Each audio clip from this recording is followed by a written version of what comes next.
मैं अपनी खाला के साथ जैसे ही कमरे में आई तो इस वक्त किसी को भी नहीं पता था कि हबीब उस कमरे में क्या कर रहा है। मैं और खाला जैसे ही कमरे में दाखिल हुए तो हबीब डर चुका था। हबीब के हाथ से मोबाइल नीचे गिर चुका था। हबीब जिस हालत में था मैं और मेरी खाला दोनों ही देख चुके थे। मेरी खाला ने हबीब को पकड़कर बहुत ही ज्यादा गुस्सा किया और कहा कि तुम्हें शर्म नहीं चाहिए थी कि तुम ऐसा काम कर रहे थे। तुम्हारे बाबा और मैं तुम्हें लेकर कितने परेशान थे। मुझे इस बात की उम्मीद नहीं थी कि तुम इस तरह करते हो।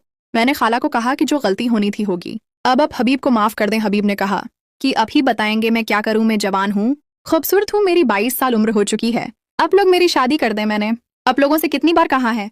जिस पर मेरी खाला रखसार ने कहा कि देख लो ये क्या है रहा है। उसे मैंने समझाया है कि उसके बाबा अब दुबई से हो जाएंगे तो उन्होंने वादा किया है उस छुट्टी पर जैसे ही आएंगे तो वो उनकी शादी कर देंगे। हम इन्हें लेकर बहुत ही ज्यादा परेशान थे। मुझे इस बात की उम्मीद नहीं थी। जिस पर मैंने खाला को कहा कि अब परेशान ना हूं, मैं समझाती हूँ। मैं रखसार खाला को दूसरे कमरे में लेकर गई। देखो तो सही, उसको ऐसा नहीं करना चाहिए। मैं तो खुद सोच सोच कर बहुत ही ज्यादा परेशान हूं। मैं तो कभी सोच भी नहीं सीखती थी। तुम अब बात करोगी ना शहनाज, तुम वाकई ही बात करोगी। हाँ हाँ मैं करूंगी, मैं अभी जा रही हूँ, मैं हबीब से बात करती हूँ। हबीब को ऐसा नहीं करना चाहिए था, मुझे इस बात का अफसोस है। ठीक है, मैं हबीब के पास जा रही हूँ, मैं हबीब को समझाती हूँ। ठीक है। थोड़ी देर के बाद मैं हबीब के पास आई। मैंने हबीब को कहा कि तुम सच बताओ कि आखिर तुम ऐसा क्यों कर रहे हो। मैं आपको अपनी हालत बता चुका हूँ जिस तरह ही।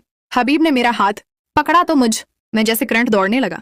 शहनाज अब मेरी बात मान लें, बस एक बार मुझे खेलने दे। मैं तुमसे वादा करता हूँ कि मैं ये खेल छोड़ दूंगा, मैं कभी भी ऐसा कोई काम नहीं करूंगा। मैं क्या करूं, अब अपने ऊपर काबू नहीं पा सकता। बस अब एक बार मेरी बात मान लें। इतने में खाला भी कमरे में ऊ चुकी थी। खाला हमारी बातें सुन चुके थे। खाला ने कहा कि शहनाज तुम बस हबीब की बात मान लो। मुझे पता है कि हबीब बहुत ही ज्यादा जद्दी है। खाला ऐसा कैसे हो सकता है, मैंने ऐसा कभी भी कोई काम नहीं किया। अब अच्छी तरह से जानती हैं कि अगले साल मेरी शादी है। मेरे शौहर को पता चल जाएगा। नहीं, तुम्हारे शौहर को पता नहीं चलेगा, मेरे पास उसका हल है। बस तुम एक बार हबीब के साथ थोड़ा सा खेल लो। मैं तुमसे वादा करती हूँ कि ऐसा कुछ नहीं होगा। ऐसा कैसे हो सकता है। लेकिन अब दिल से मैं भी इस बात के लिए राजी हो चुकी थी। जब हबीब ने मुझे छुआ तो मुझ में जैसे करंट हो चुका है। मैं खुद अब बहुत ही ज्यादा इस बात की ख्वाहिश कर रही थी, लेकिन मैं किसी बात का इल्जाम अपने ऊपर लेकर नहीं आना चाहती थी। इसलिए खाला ने अपने दोनों हाथ बांधे और मुझे कहा कि तुम बस हबीब की बात मान लो। हबीब आइंदा तुम्हें कभी भी परेशान नहीं करेगा, बस आज उसकी ख्वाहिश पूरी कर दो। मैंने कहा कि ठीक है, मैं अब हबीब की बात मान चुकी हूँ, बस इस बार अब यहाँ से चली जाएं। को ऐसा कुछ नहीं कर सकती थी, इसलिए मैंने खाला को कहा कि अब बाहर चली जाएं हबीब, और मैं खुद ही अब अपना देख लेते हैं। मैं अब बात तो मान चुके थे। मेरी खाला ने कहा कि बस आइंदा तुम्हें कभी भी हबीब परेशान नहीं करेगा। बस अब खाला जैसे ही बाहर चली गई, मैंने हबीब को कहा कि देख लो, तुम्हें अच्छी तरह से पता है अगर तुम मुझे ज्यादा परेशान करोगे तो मैं तुम्हारी बात कभी भी नहीं मानूंगी। हबीब का हिस्सा देखने के बाद मुझे समझ हो चुकी थी वो खेलने के मुकम्मल तौर पर काबिल हो चुका है। वो अब बिल्कुल तैयार था। मैंने अब हबीब को बैठने को कहा। मैं अब अपने तरीके से खेलना चाहती थी। मुझे खेलने का तरीका अच्छी तरह से पता था।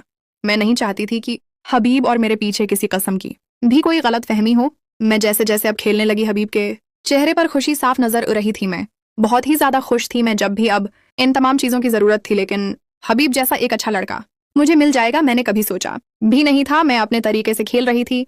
हबीब से अब बिल्कुल बर्दाश्त नहीं हो रहा था।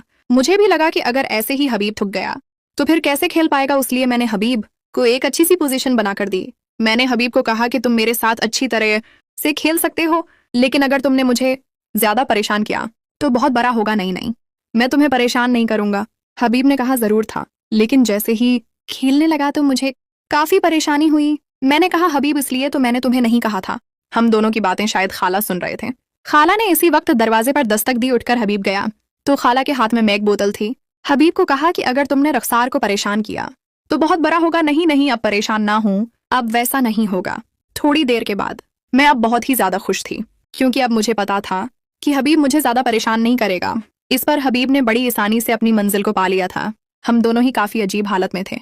हमें काफी खुशी मिल रही थी, हमें ये खेल काफी अच्छा लग रहा था। मैं भी अब इस खेल को बहुत ही ज्यादा पसंद कर रही थी। मुझे बहुत ही ज्यादा खुशी मिल रही थी। मैंने तो कभी सोचा भी नहीं था कि इतनी आसानी से मैं अपनी मंजिल को पालूंगी। मैं अब बहुत ही ज्यादा खुश थी।